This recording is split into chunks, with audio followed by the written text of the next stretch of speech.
ढोलकपुर गांव में दिवाली की तैयारियां जोरों शोरों से चल रही थीं।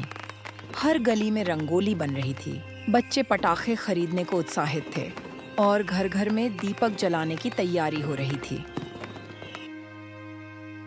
लेकिन गांव के एक कोने में एक गरीब परिवार रहता था। रघु, उसकी पत्नी गीता और उनका छोटा बेटा सोनू। पापा, सब बच्चे पटाखे और मिठाई खरीद रहे हैं। क्या हम भी ले सकते हैं? बेटा, इस बार हमारे पास ज्यादा पैसे नहीं हैं, पर चिंता मत कर। कल मैं सेठ जी से अपनी मजदूरी के पैसे मांगूंगा, तब तुम भी पटाखे और मिठाई ले लेना। सच में पापा? तब तो मैं गब्बर और छुटकी को भी दिखाऊंगा अपने पटाखे। रघु, पता नहीं सेठ जी पैसे देंगे भी या नहीं। कई बार तो वो बहाने बना देते हैं।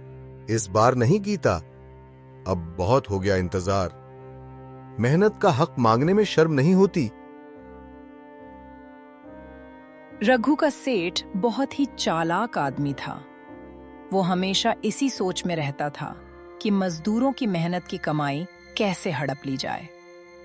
उसके चेहरे पर बनावटी मुस्कान रहती, पर दिल में चालें और लालच भरा था।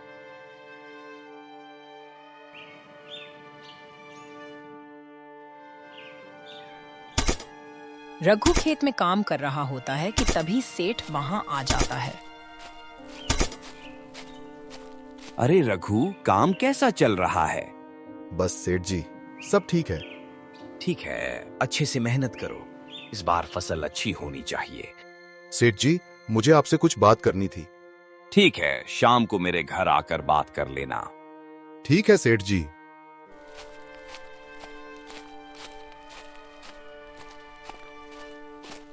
शाम को रघु सेठ के घर जाता है। रघु सीधा सेठ के कमरे में जाता है।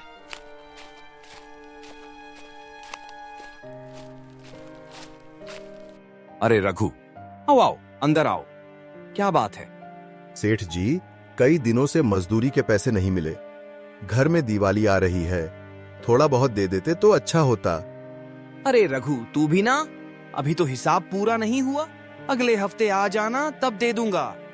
लेकिन सेठ जी, इस बार बेटे ने दिवाली के लिए पटाखे मांगे हैं। सोचा था कुछ खुशियां ले आऊं। रघु, जिद मत कर। जब पैसा होगा तब मिलेगा। जा, अब मेरा समय मत खराब कर। रघु चुपचाप सिर झुकाकर वहां से लौट जाता है, आंखों में मायूसी और दिल में टूटी हुई उम्मीद लिए। रघु घर की ओर बढ़ता है, पर उसके मन में एक ही सवाल घूम रहा होता है कि वो अपने बेटे को क्या जवाब देगा। घर पर रघु का बेटा सोनू दरवाजे पर बैठा उसका इंतजार कर रहा होता है।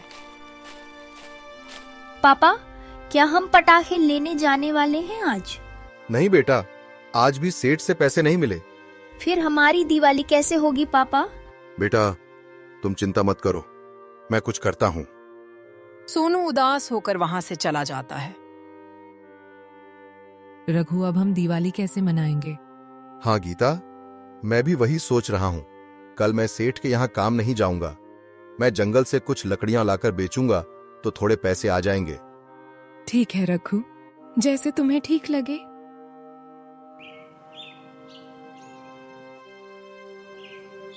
अगले दिन रघु कुल्हाड़ी लेकर जंगल की तरफ जाता है।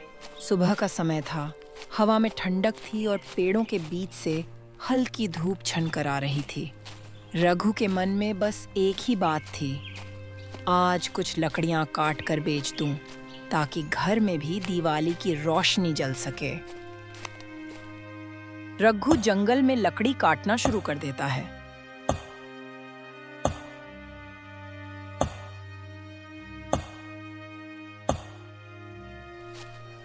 दोपहर तक वो काफी लकड़ियां काट लेता है और घर की तरफ जाना शुरू कर देता है। रघु लकड़ियां बेचने जंगल से सीधा बाजार जाता है। मुझे ये लकड़ियां बेचनी हैं। कितने पैसे मिलेंगे इनके? इन सब का मैं 100 रुपए दे दूंगा। पर 100 तो बहुत कम है, थोड़े और बढ़ा दीजिए। नहीं भाई, मैं 100 रुपए से ज्यादा नहीं दे सकता। तभी वहां सेठ आता है। अरे रघु, आज तुम काम पर नहीं आए? हाँ सेठ जी, आपने मेरी मजदूरी के पैसे नहीं दिए, इसलिए नहीं आया। अच्छा, ऐसा है क्या? चलिए सेठ जी, अब मैं चलता हूँ। रघु अपने पैसे लेकर चला जाता है, पर सेठ वहीं खड़ा रह जाता है। सुनो दुकानदार, कल अगर ये लकड़ियां बेचने आए तो इससे मत लेना। तुम्हारा जो भी नुकसान होगा मैं दे दूंगा। ठीक है सेठ जी। मैं भी देखता हूं इसे कौन काम देता है।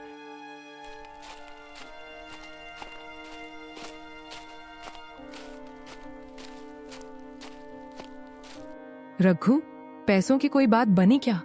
हाँ गीता, मैंने लकड़ी बेचकर 100 रुपए कमाए हैं। ठीक है, कुछ दिनों में थोड़े पैसे जमा हो जाएंगे तो दिवाली में सोनू को पटाखे खरीद देंगे।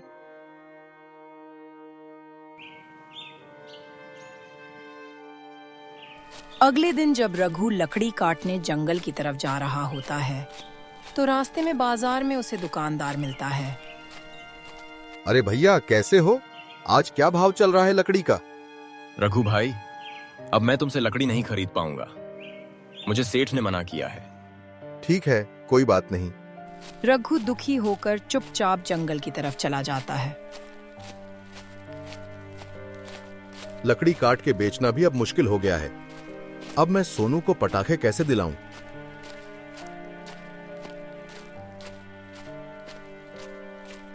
तभी वहां पर एक साधु आता है और रघु से पूछता है।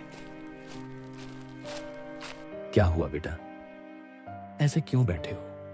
बाबा जी, दिवाली पास आ रही है और मेरे पास बिल्कुल भी पैसे नहीं हैं और न ही कोई मुझे काम दे रहा है। तो बेटा, तुम अपना कुछ काम कर लो। क्या बाबा, मैं क्या कर सकता हूँ? बेटा, दिवाली पास आ रही है, तुम मिट्टी के दिए बनाकर बेचो, उससे तुम्हारे पास काफी पैसे आ जाएंगे। पर बाबा जी, मुझे दिए बनाना नहीं आता। कोई बात नहीं, एक काम करो, जंगल में एक पेड़ है, उसके पास की मिट्टी घर ले जाओ और उससे दिए बना लो। ठीक है बाबा जी। रघु उस पेड़ के पास जाता है जो साधु ने बताया होता है।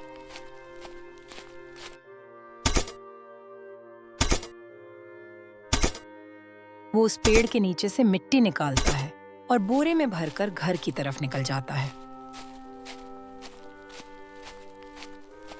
रघु मिट्टी लेकर घर पहुंचता है और गीता उससे पूछती है। रघु, बोरी में क्या लेकर आए हो? गीता, इसमें मिट्टी है। इसका क्या करोगे तुम?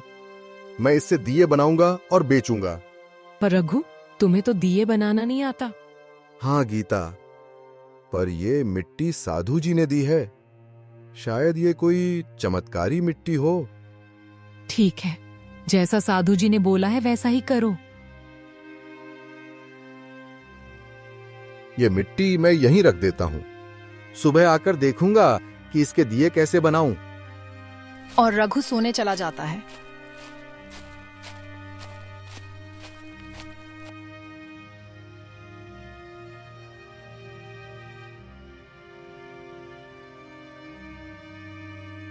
रघु सुबह सुबह गीता से कहता है, चलो दिए बनाने चलते हैं।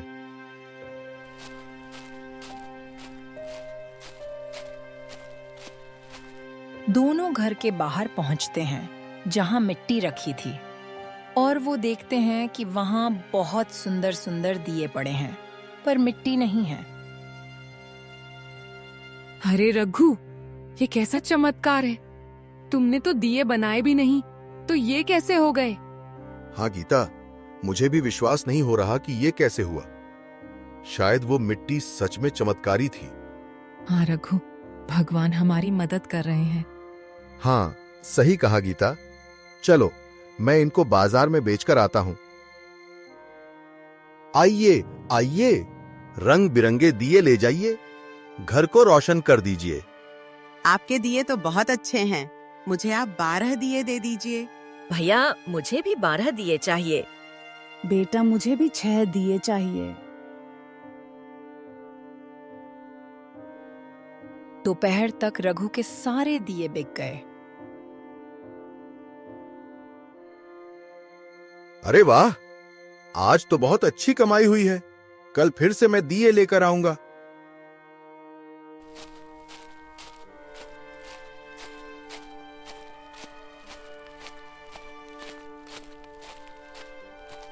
रघु, सारे दिए बिक गए क्या? हाँ गीता, सब बिक गए और आज हमें 1000 रुपए का फायदा हुआ है। सोनू कहाँ है? उसे बोलो कि हम पटाखे और मिठाई लेने जा रहे हैं। ठीक है, मैं बोल दूंगी।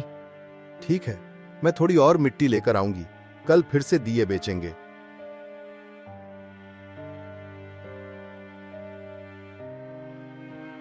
दूसरी तरफ रघु के दिए पूरे गांव में मशहूर हो जाते हैं। अगर दिया लेना है तो रघु दिए वाले से ही लो। उसके दिए सबसे सुंदर और टिकाऊ हैं। धीरे धीरे रघु का नाम पूरे गांव में फैल जाता है। ये बात गांव के सेठ तक भी पहुंचती है। सेठ की पत्नी, जो घर पर दियों की बात कर रही होती है, अचानक सेठ से कहती है, अरे सुनिए जी, मुझे भी रघु के बनाए हुए दिए चाहिए दिवाली के लिए। नहीं, मैं उस रघु से कुछ नहीं खरीदूंगा। अगर आपने वो दिए नहीं लाए तो इस घर में इस बार कोई दिया नहीं जलेगा। सेठ के मन का अहंकार अब पिघलने लगा था। उसे एहसास हो गया था कि अपने स्वाभिमान से ज्यादा जरूरी परिवार की खुशी है। आखिरकार सेठ को अपनी पत्नी की बात माननी ही पड़ी। सेठ शर्मिंदा होकर रघु के पास जाता है। रघु, मुझे भी 2 दर्जन दिए चाहिए। अरे सेठ जी, आप। रघु, मुझे माफ कर दो। मैंने तुम्हारे साथ नाइंसाफी की थी। मुझे अपनी गलती का एहसास हो गया है।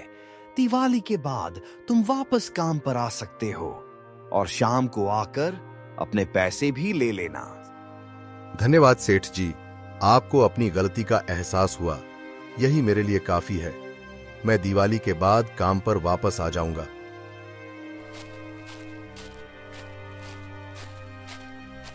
दिवाली की शाम रघु ने गीता और सोनू के साथ खूब खरीदारी की।